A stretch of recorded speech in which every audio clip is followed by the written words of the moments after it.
Mrs. Green Apple, we are continuing our track by track listen through to the Ensemble album, where we've got through to track number 5, which is called Hajimari, sorry, and is with the member from Mongol 800, Kyosaku, who I did do a little bit of research on a moment ago.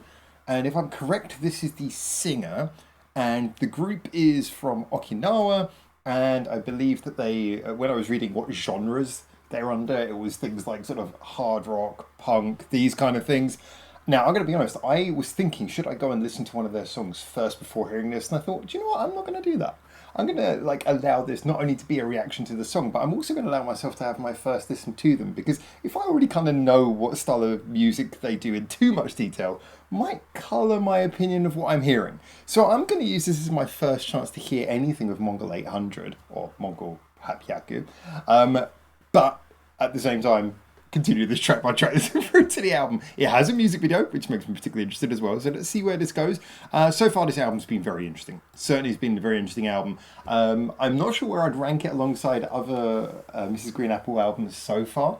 I think it's got the traditional thing where I feel like most, not all, but most Mrs. Green Apple albums tend to really come into their own as they go on, and as they tend to get into those album tracks where you hear them experiment more. But hey, this has got a featurette on it, so I'm kind of intrigued what this is, why the featurette, what it adds to the song, and obviously what this song adds to the album as well. So as usual, we're going to go through. That's me changing the volume on my computer. Apologies for that little sound. And we're going to have a little listen, see what we think, and as always, discuss afterwards. Let's jump in. Oh, what's this song called again? Hajimari. I keep on saying Hajimaru. Hajimari. Let's go. La la la la la la la la la la la la la la la. Adding the harmony straight away.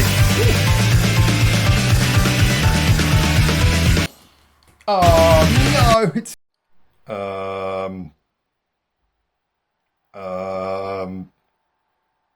yeah, something went very wrong. So, the entire computer just completely and utterly shut down. It did that thing, it just suddenly froze, like weird blocks came up on the screen, it started making a jittering noise and just everything shut off. But we're going to try this again, and hopefully this song will not break my computer. But let's find out. I think it might have been the VPN I was using. I've switched the VPN off now. So let's see. Hopefully now we can enjoy this song together.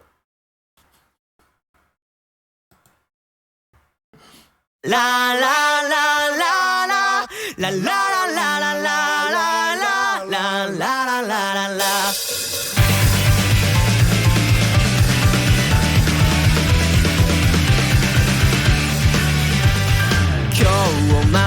Loving the punk energy straight away. You can see what they said about Mongol 800.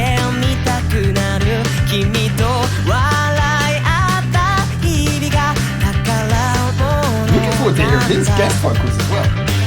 まるで奇跡のようなまばゆい毎日で寂しさを知りながら喜びと出会えたんだ It's such a lovely wholesome melody. I get so punkish at the same time. Love that. Sounds so much fun with the punk drum beat as well. 進みましょう始まりの歌を思い出して歩いてこうあの日の泣いてる僕を励ませる歌おう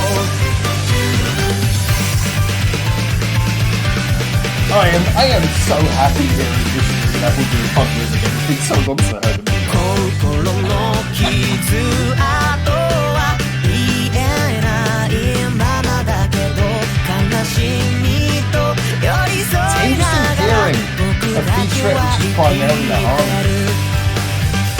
泣き言ばっかじゃ報われないと神様だってわかってるうつむいたままじゃ I am so happy to see her having so much fun with drums as well.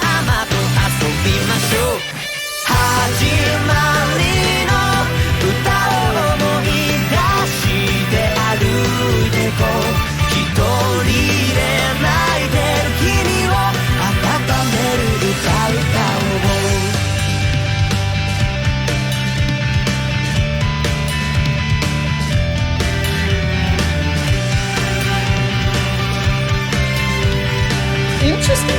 with the strings here.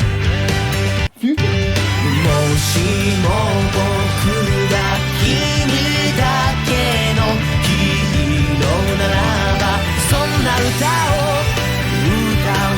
いつまでも変わらずに始まりの歌を思い出して歩いてこう小さな泣いてる僕を励ませる歌歌おう始まりの時を思い出して生きてこう今日までの話もしよう君の話も聞かせて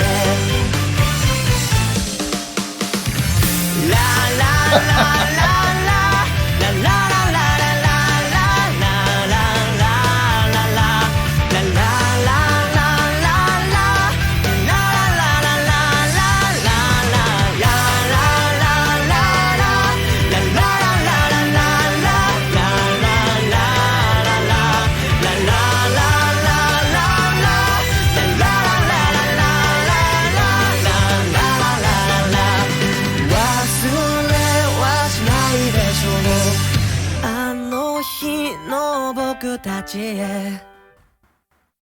That's really interesting. Hey, that's nice.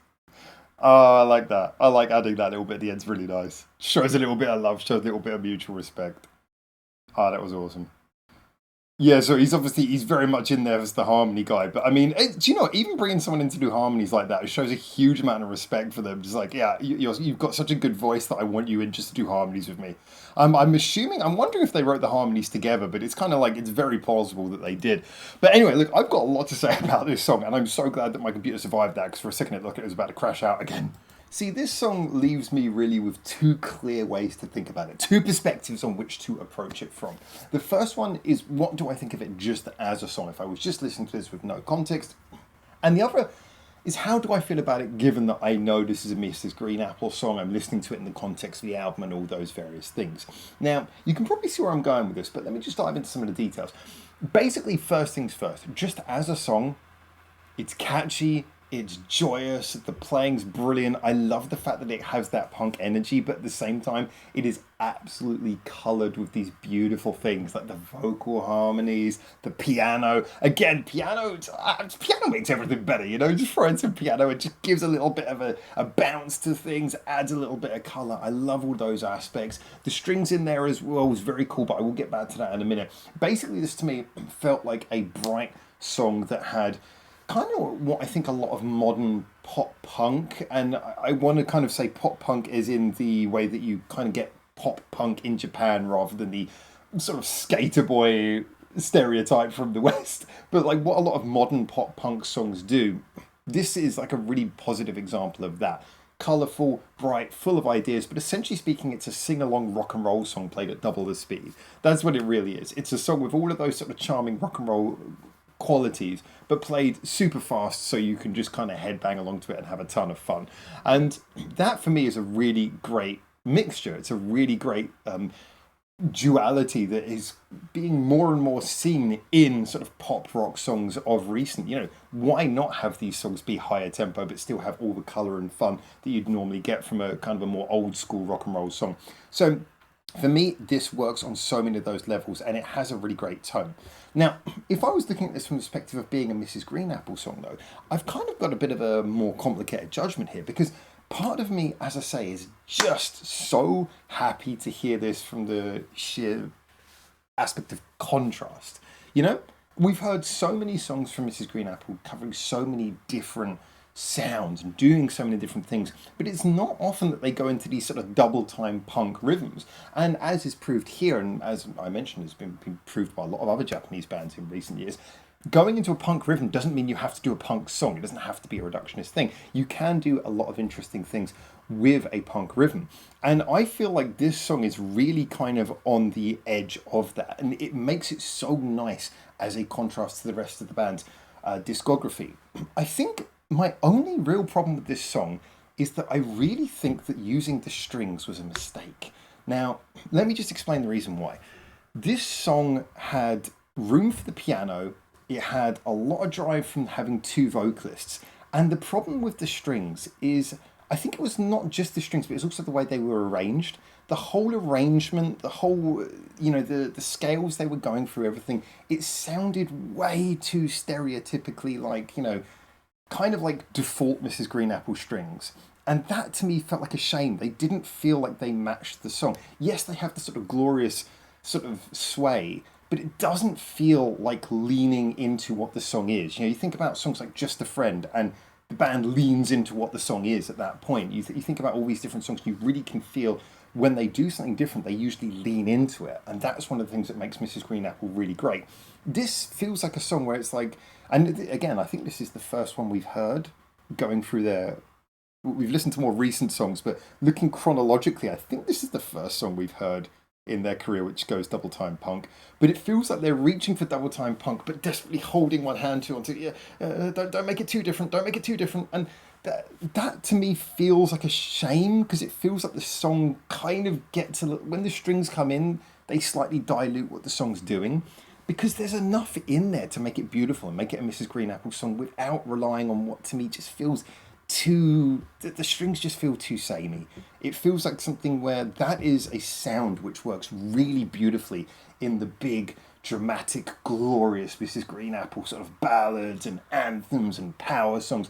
That's where those strings work. That's where they really infuse the band's identity. Here they feel a bit confused and lost. So if it was down to me, which obviously it is not, but if it was down to me, I would have said, scrap the strings. Emphasize the vocal harmonies, which it already does a lot. That's great. Add more of the piano, and if you want to, layer up some other sounds. Do something different. I feel like Omori has become more creative over time with the sounds he uses. What this actually kind of reminded me a little bit of is I remember. Sorry, it's a really obscure reference, but I remember there was the band Blur, who you may or may not know. They had one of their most creative albums, Parklife, was very heavily acclaimed, and then the next album they used too much brass, too many trumpets and stuff in the background, which later the lead singer and songwriter of that band actually lamented, and he was like, yeah, I think I kind of just lent on that too hard. And I feel like that's kind of a mistake that's happening here, is it's just leaning too hard on the strings. However, as I say, that for me kind of diluted the experience a little bit. Just being totally honest. I think, though, if you take that away, you've got kind of a good, solid song here. I also think that the la, la, la, la, la at the end, that was great, but that could have been shortened down a little bit. I think that this song was quite punchy. I think 4 minutes maybe took it a little bit too long. If they were going to go for 4 minutes, I think, again, there could have been something throw something more into the writing. Like maybe have the bass line change its chord pattern, something that Mrs. Green Apple have done in other songs, but more rarely, has a counteracting bass line which goes down and walks away from the chord pattern. Have something like that. Have more things written into the song, because it feels to me like the basic song is good, but it's hyper simple, and it kind of feels like the strings have been used to add more when you could have just got rid of the strings and done more with what you already had. The piano. There could be much more piano in this. I think the piano also works better with this. Have some really good jazzy piano, like we had in the last song. Aufheben, like we had in Aufheben. Have more of that. Throw in more of that. Get the piano going. Do some jazzy stuff on that. Throw in a little bit. Get the bass doing some counter bass lines to the rest of the chord pattern. I just feel like this is a song where, get rid of the strings. Do more with what you've already got, because the core of this song is great. Then again, we did get Kemosabe later on. So I say all this, but I feel like they already learnt the lesson before I even said it. I'm telling them this, but the truth is, they already proved they already made that, in my opinion, step forward. Anyway, great song, really enjoyed it, but not one I would rush back to, and one where I felt it just by the end kind of felt like a little bit like it didn't lean into what it could have been as much as it perhaps should have done. That's my opinion. Tell me what you think. I think this is going to be a really interesting one. Let me know what you think. And ultimately, I'm super happy for her, just because it was really cool just to hear her letting loose on the drums.